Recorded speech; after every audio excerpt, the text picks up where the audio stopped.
Hello everyone. Welcome back to Oliveboard Regulatory Bodies. And today we are going to see NABARD Grade A 2024 Phase 2 ARD Descriptive Previous Year Questions for the year of 2022 and 2023. So let's directly jump on these questions, and we will not just see questions, we are going to also look at, yes guys, you are correct, we are going to look at the overall discussion of the answers as well. So just be with me, okay? As in PPT it would be very difficult to take you throughout the answers. मैंने answers थोड़ा सा इस तरीके से लिखे हैं. All the answers have been written in such a way it will help you to understand the different dimensions. From 2023, from ARD point of view, we all know 6 questions are there in descriptive. Out of these 6, we have to solve any 4. Now 2 questions are for 15 marks, which are compulsory, and out of these 6 questions, 3 questions, it's understanding that 3 questions are from ESI and 3 questions are from ARD. So from 2023, I've taken 3 ARD questions. From 2022, I'm taken 3 ARD questions. In total, 6 ARD questions are there here. Make sure that you stay till the end so that you get answers of all the questions. We are starting with the year of 2022. Okay. So the first question which we are looking at, discuss aims, objectives, implementation, strategy of Pradhan Mantri Sampada Matsya Sampada Yojana. Now this was in fact a uh, compulsory question which was for 15 marks. So let's begin our discussion. Before every question we are going to discuss, we will try to brainstorm a little bit. So the question is direct hit. It is talking about a directive which is nothing but discuss. So discuss in the sense everything, every point has to be written, as mean that you are trying to discuss it with the examiner. Cool. Next, what is the topic here? Pradhan Mantri Matsya Sampada Yojana. You should know from head to toe about the Matsya Sampada Yojana. Okay. So let's begin. The introduction first we are writing. If I was here in examination, I would have just written what is the main purpose or motto of Pradhan Mantri Matsya Sampada Yojana. Motto in the sense simple. Vision you can write. Vision or mission. Here also that only is that it is a tool of Atmanirbhar Bharat towards rural development by utilizing rural resources and boosting rural economy in a rapid way. Okay.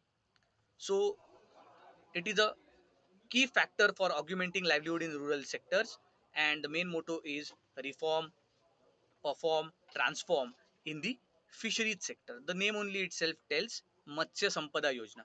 So Pradhan Mantri Matsya Sampada Yojana is to empower fishermen, farmers who are doing fisheries activity, but they are doing their fisheries activity, and for those fishermen they are we are giving this particular scheme to help them or to support them.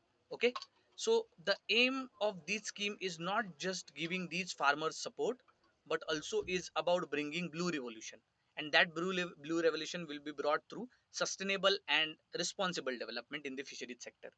Okay. I think this much background is more than enough.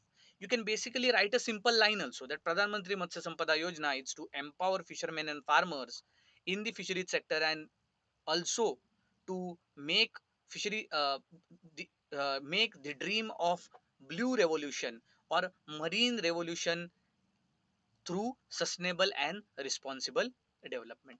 Okay.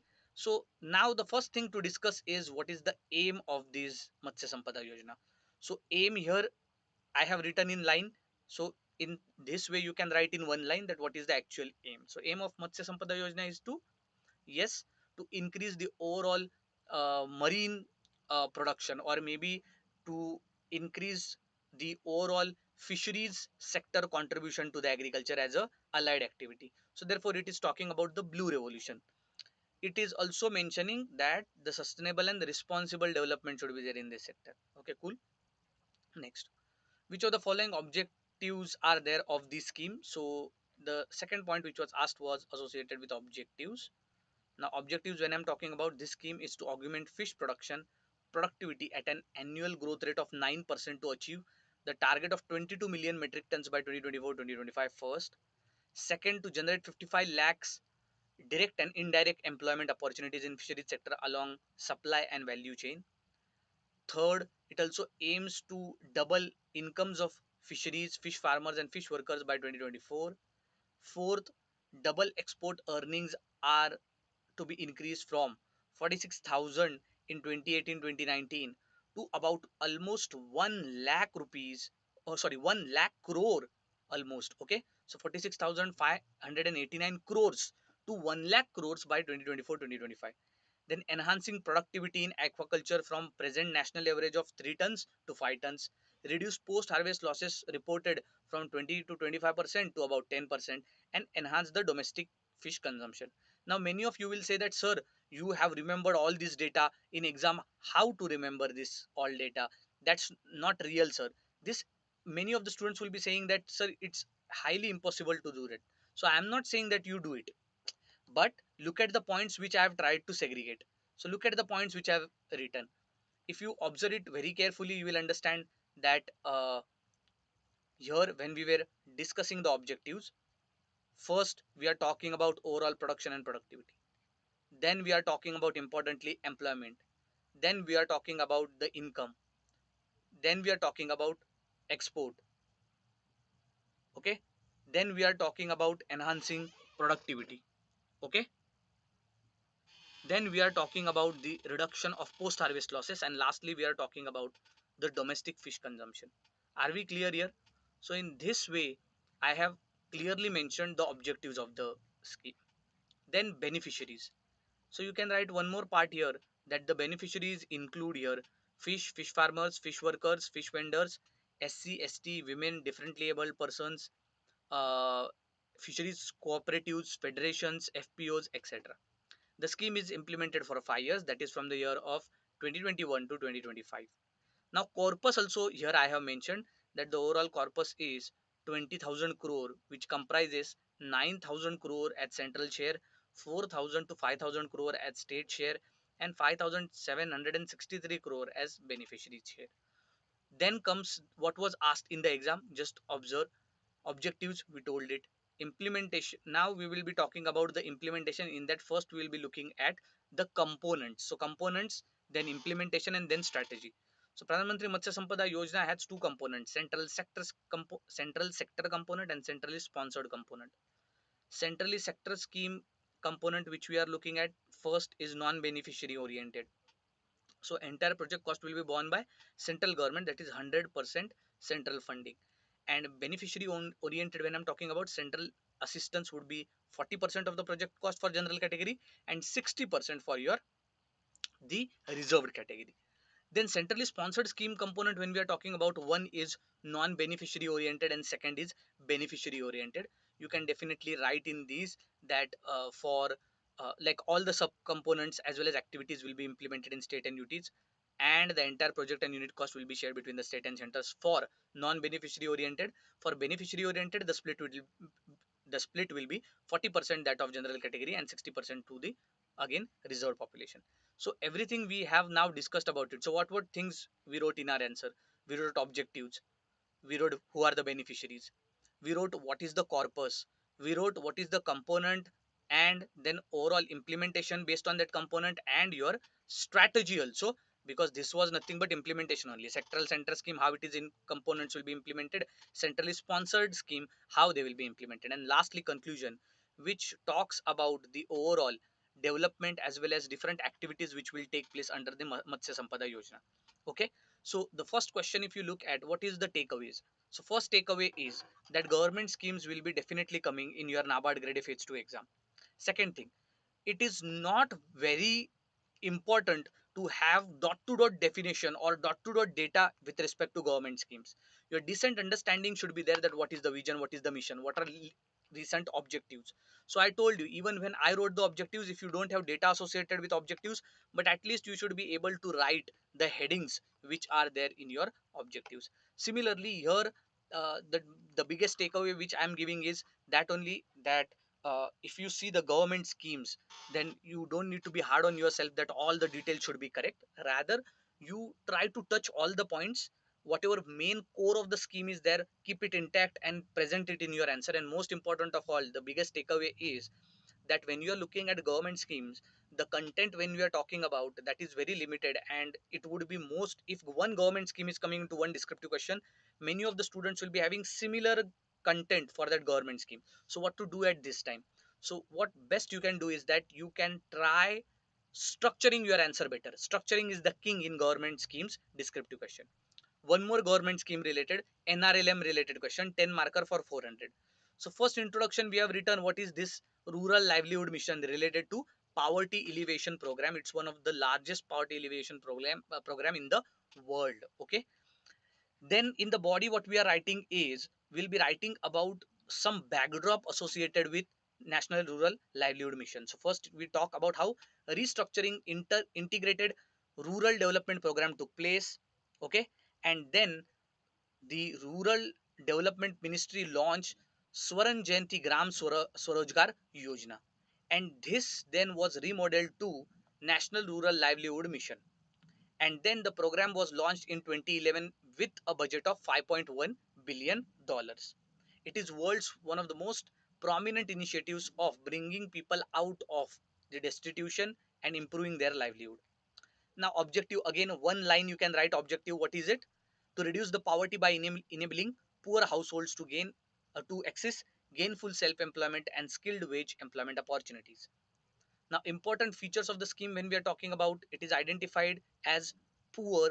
So all the household when we are talking about identified as poor through PIP are the beneficiaries. So the important features are, first is regarding beneficiaries, second is associated with participation of the identification of poor, the third is community investment fund to institutions of community funds, then financial inclusion, then livelihood and vulnerability reduction with respect to the financial independence, convergence and partnership. And lastly, scheme is sponsored, hence the pattern which we look it as for centrally sponsored scheme, it's 60-40 between central and states, 90-10 between northeast states, and for UTs it's 100%. Now there are various sub scheme also under your rural livelihood mission. First is Ajivika Gramin Express Yojana. Second, Mahila Kisan Shashakti Pariyojana. Then Startup Village Entrepreneurship Program. And last is National Rural Livelihood Projects. So you, if you want, you can even write about one points in this context. Overall, if you even see this answer is also really well structured. What is impressive is that here in the first paragraph, you will see after defining or after telling the background about National Rural Livelihood Mission, here he's like the answer you can also write about the history and backdrop of the rural livelihood mission. That first Swarna Jayanti Gram Swarojgar Yojana was there, and then it was remodeled to National Rural Livelihood Mission. Then the third question is one of the very beautiful question. It is social forestry related question, and previous to this year, that is 2022, in 2021 social forestry same question was asked, just that what are the facets of social forestry and economic benefits, they asked what are the features and again what are the benefits. Okay, so little bit part was different, but rest of the social forestry question was exact. So here the introduction you can write about the social forestry, you can write what exactly means social forestry. It is management and protection of forest, and afforestation of barren and deforested land for the purpose of helping your environment, social and rural development. Social forestry, so it is growing forest hardwood trees so that you can contribute to the local areas or to the society to which the forest is associated with. For example, a village is there and beside that fo- b- a village is there and beside that a forest is there, then that forest will be definitely contributing to your village. Okay, now this term when we are talking about it, social forestry has been coined by JC Westoby. Okay, the term has been coined by JC Westoby. Body, when we are talking about, first we are trying to build in that social forestry we already defined it in the first paragraph. Now we are trying to break down the social forestry into various types. First is farm forestry, that is practicing forestry on farms. Along with the field crops you are also planting trees. Extension forestry, it is nothing but it is practice of forestry in the areas where tree growth is not there or vegetation is not there. And lastly, community woodlots, it is nothing but plantation of fuel wood or hardwood trees, which would be able to uh, cover the overall village or community lands. Lastly, rehabilitation of degraded forest as well as recreational forestry. Recreational forestry is nothing but it is practice of forestry with objective of increasing the overall avenue and flowering trees. recreational activity as well as aesthetic value so that people will visit more. So now in the after definition we start with our body by explaining the different types of social forestry and the scope as well. So for social forestry you will see that farm forestry is a scope, extension forestry is a scope, rehabilitation of degraded forest, that is a scope from sustainable point of view, recreational forestry, that is a scope. Then benefits which are associated with social forestry, first is fighting against the global warming. Here you can write good points. One thing missing here in answers would be addition of example, especially after one or two paragraphs. So here you can add some example. Okay, here you can add some example after this paragraph. So fight against global warming, where your trees are having vital role in removal of your carbon dioxide. Then soil conservation, that how your tree roots are responsible for breaking down of hard pan of the soil as well as holding the soil together against the erosion. Biodiversity, which increases the well grown trees. Okay, health benefits of improving the air quality. Conservation of energy, which is nothing but providing cool effect into an area that has been planted. And social benefits, when we are talking about social forestry, which helps in creation of recreation parks, which will help people uh, which are distressed due to busy schedules in their life. And lastly is the conclusion, which talks about that how social forestry could be a new dimension, so that the various benefits also will be there for all the people. At the same time, it is a way of doing uh, cultivation or doing forestry which is more sustainable and which is uh, more people oriented. That is why it is called as social forestry.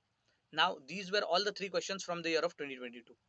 Now comes 2023 question. We start with our first question, which is the brother of social forestry, that is agroforestry. It is nothing but trees and forests are grown together. Okay, so we have to tell what are the features and we have to also discuss benefits and challenges associated. So write what agroforestry is. It is nothing but integration of crop cultivation, livestock cultivation, and even your hardwood trees or your wood logs or your hedgerows or your uh, overall trees trunks. These are grown along with your cereal crops or your field crops. Now features, when we are talking about, it is nothing but integration of crops, trees, livestock together. Sustainability also, because all the crops we are trying to plant together, this practice is little bit sustainable in long term. Then diverse land use, it is nothing but the system allows to mix the land and multiple crops as well as livestock together, so that it will maximize the use of available space and resources. Then dynamic system, it is nothing but where agroforestry systems can change over the time with different cropping system, cropping pattern, the trees, animals. At each stage, year after year, we can adapt to the environmental changes and even the market conditions, so as to keep this overall agricultural system dynamic. Cultural and traditional relevance, it is nothing but it aligns with the traditional farming also in the regional rural areas. For example, you could see that how social forestry, when we are talking about, it has a religious value. Okay, so social forestry has a religious value. In this way, cultural and traditional things are also there which are relevant. Then benefits of agroforestry, first is environmental benefit. You can talk about soil erosion, conversion. You can talk about biodiversity enhancement. You can talk about in conversion. You can talk about soil erosion also. Carbon sequestration also you can talk. It is nothing but how much carbon dioxide is trapped by the tree within themselves and how much oxygen is like effluented or released back into the atmosphere. So here the main concern is how much carbon dioxide is trapped. And then water conservation also, because trees of in the agroforestry system, they retain more water. More the deeper the roots are, more they break the soil and more they make it softer, and therefore your water conservation also becomes a reality. Environmental benefits, sorry, economical benefits, we are talking about diversified income sources. When you are cropping multiple crops such as trees, crops together, horticultural and tree crops together, automatically it gives you multiple revenue streams also, and at the same time reduces risk and dependency on the single crop. Then increased productivity is nothing but here how your agriculture and forestry, your farmers which are there, uh, those can try to improve the productivity either on the same land also, as well as they can lead the uh, overall overall cropping system, so that utilization of both agriculture and forestry is done together so as to increase the overall production. And lastly, market opportunity, when we are talking about, it increases the demand for sustainable and organic produce. Agroforestry system also can tap into the premium markets and environmental friendly products. Then comes your social benefits. Now social benefits, first is your livelihood security, second is food security, and third is employment generation. You can write these generic points, but when you are explaining them, explain it better. For example, food security is there, and the question here, we all know it is associated with agroforestry. So talk, when food security we are talking about, then talk about how agroforestry is responsible for contributing major horticultural crops as well as major cereal crops which have a lion's share in the food security. So in this way you have to connect. Lastly, challenges associated with agroforestry. First is initial cost and investment. For first 1 to 2 years you will see that heavy investments will be required. It's agroforestry, therefore here you will see it's not conventional way of doing agriculture. Complex also management would be there because here multiple crops are planted on the same field. So here your management through your labor will be higher. Delayed economic returns also you can talk about. That is, it is not that type of cropping, it is not that type of cropping in which quickly you plant and quickly you harvest, but rather it is that where crops yield are relatively giving you returns, but this takes a very longer time to mature as well as generate income. Land tenure issues are also there, where there are certain parties or stakeholders which are not able or which purposely are not relieving their overall land also, as well as the land tenure systems do not support the long term investments also in the tree plantation.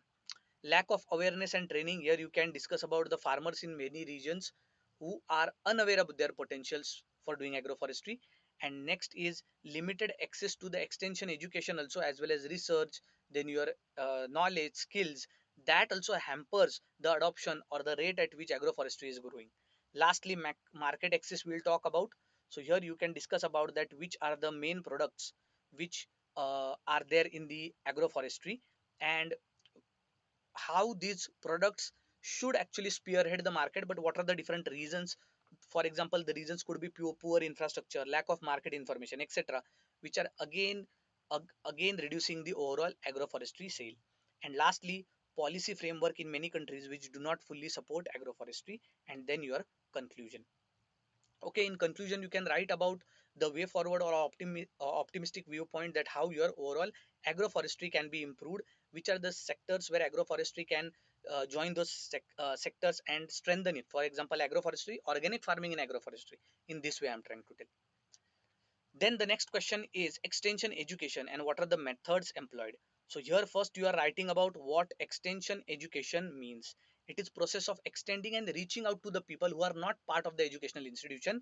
It is learning something out of the box and not which is prescribed within the hard walls of the classroom. So it is actually learning something outside the classroom and practicing and making practicals on the field. So on the field learning is your extension education. Key characteristics of extension education: first is informal learning, community oriented, practical application, continuous process, etc. Methods employed for extension education: first is individual method. It is nothing but farm home visits, personal letters, communication, office calls also. These are all connected individually. Then group methods are also there, which includes your demonstrations. Okay, so group methods, demonstrations will be including two demonstration, a result demonstration also. Okay, as well as method demonstration also. Then training programs and workshop, group discussions, and farmer field schools. These are all your group methods. And lastly, mass methods, when we are talking about, these are mediums such as publications, radio television programs, social media digital programs, exhibition and fairs. And lastly, participation methods or participatory methods. This is nothing but where rural areas or participatory rural area appraisal is there, engaging various community to identify their own needs, form various solutions on different problems associated with agriculture, giving the baton to the farmers so that they can lead, encourage, and perform the task by spearheading the overall organization and the overall team. Benefits of extension education: first is improved agricultural productivity. So overall extension education also helps farmers for understanding modern farming methods well, understanding technology well, understanding overall the landscape of the farming well. Empowering rural communities, it is nothing but providing rural population knowledge, skills, and also making them biggest stakeholders in their overall uh, in the overall production. Okay, Then environmental conservation, it is nothing but extending the program and focusing on sustainable practices also, such as organic farming, integrated pest management, etc. Health and nutritional improvements, when we are talking about, it is also about that how health, hygiene, nutrition can lead to healthier lifestyles in rural areas, and therefore this information has to be taught to the rural areas. It may be related to balanced diet or your sanitation or your safe drinking water, etc. Social and economical development, we are talking about, it is nothing but how your extension education supports overall rural development by encouraging your entrepreneurship and improving market access. And adaptation to the climate change, when we are talking about, it is nothing but extension services which play a very crucial role for helping farmers and adapt them to the climatic situation. Bridging knowledge gap, it is nothing but how various institutions, research institutions, state and national universities, and then your various companies coming together, brainstorming and developing new technologies, methods, as well as discussing overall research experience in that particular domain. Challenges associated with extension education, your first is your rural constraints, that limited finance as well as human resources are there. Technology access, not all the rural areas are having uh, access to the technology, internet, wi-fi, etc. Resistance to change, it is nothing but farmers from this year they are doing agriculture. If you go to them and introduce to them such advances which are happening in agriculture, definitely these farmers will be saying that you are going to teach us how to do the farming. So therefore try to understand these point also. So here extension education, when we are talking about and how these methods will be helping, that also you can extrapolate in depth. Okay. Next is technology access. Not all the people will be having access to the technology, where extension education is nothing but a new way of learning as well as applying. But if technological access, these things are not clear, then these would be major roadblocks in learning. Okay. Then resistance to change, when we are talking about, nobody wants to change, they just want to be comfortable on what's going on right now. Capacity building, when we are talking about, it is nothing but continuous training, improving the capacity through infrastructural building. Okay, this infrastructure could be physical or even soft infrastructure. And lastly then conclusion, and telling how critical tool is there for empowering the rural population, and what is the importance not just of this important tool, that is extension education, but also its overall horizon to understand extension education better. And lastly, the last question is briefly explain the 5 problems which are associated with agricultural marketing. So first you discuss the agricultural marketing. It is nothing but process of moving farm products from a producer to consumer. So online, in digital or offline, whatever it is. Agricultural marketing is nothing but it includes after harvesting activities. After harvesting activities are nothing but harvesting, then packing or cleaning, then your value addition, and after value addition, packaging, storage, logistics, exporting, and then selling to the customer. These are all the points. Okay, so you can write the introduction in multiple ways. 5 problems associated with agricultural marketing. First is lack of organized markets. So here the problem which we are talking in India is nothing but various states, various local language, unregulated markets. Because of this, selling of the produce becomes very easy from the producer side. So therefore here these APMC markets, which are also called as mandis, these are often disorganized also, and lack of proper infrastructure is there. Then impact of uh, the the overall lack of organized markets, uh, impact of that on your overall agricultural marketing. So as you know that agricultural marketing here suffers several lack of infrastructure also, cold storage, then your warehouses, proper transportation, etc. The first point which we are talking, lack of organized markets, here the example has been given here, very beautiful, where farmers are traveling long distance, they should reach the regulated markets, and here they should be provided the prices which are adjusted to their transportation costs. Similarly, inadequate infrastructure, here also you can write what the problem is, how it is affecting the farmers. And lastly the example is talking about food and agricultural organization post harvest losses in India, which are estimated about 20 to 30%. Later, role of middlemen is also a huge problem, that here how farmers are exploited, and even the final consumer is also exploited.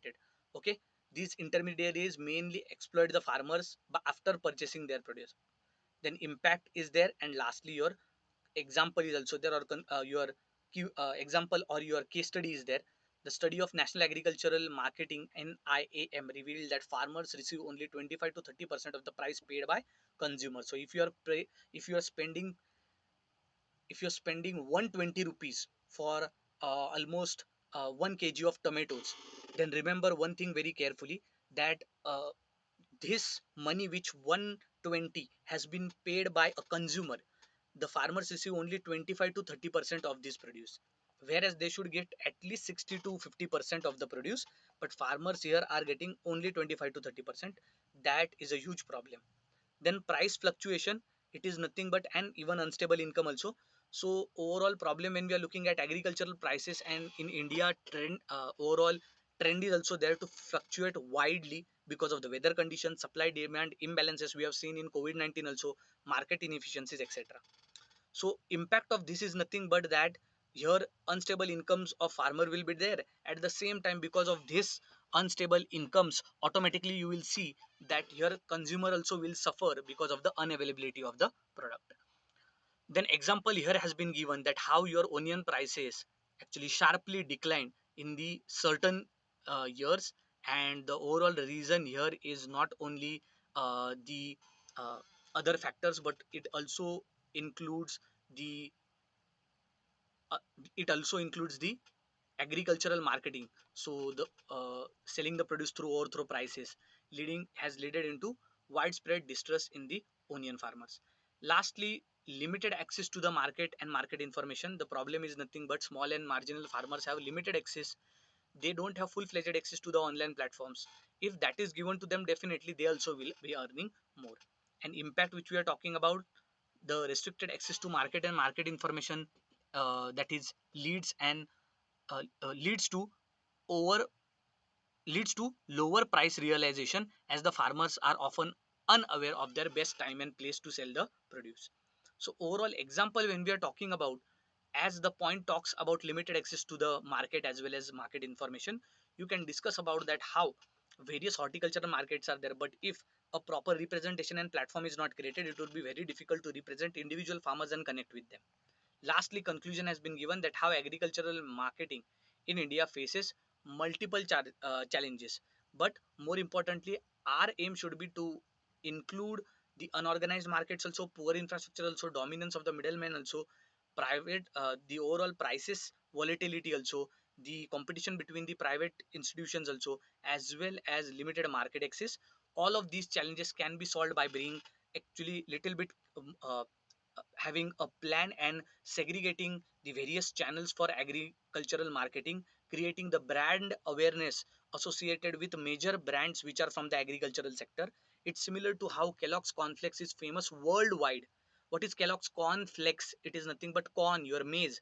India is also growing maize, but we have never seen such a brand. So in this way, such branding should be done so that overall transformation of agricultural marketing is done. So I hope that this session was very helpful for you. Thank you very much and see you next time.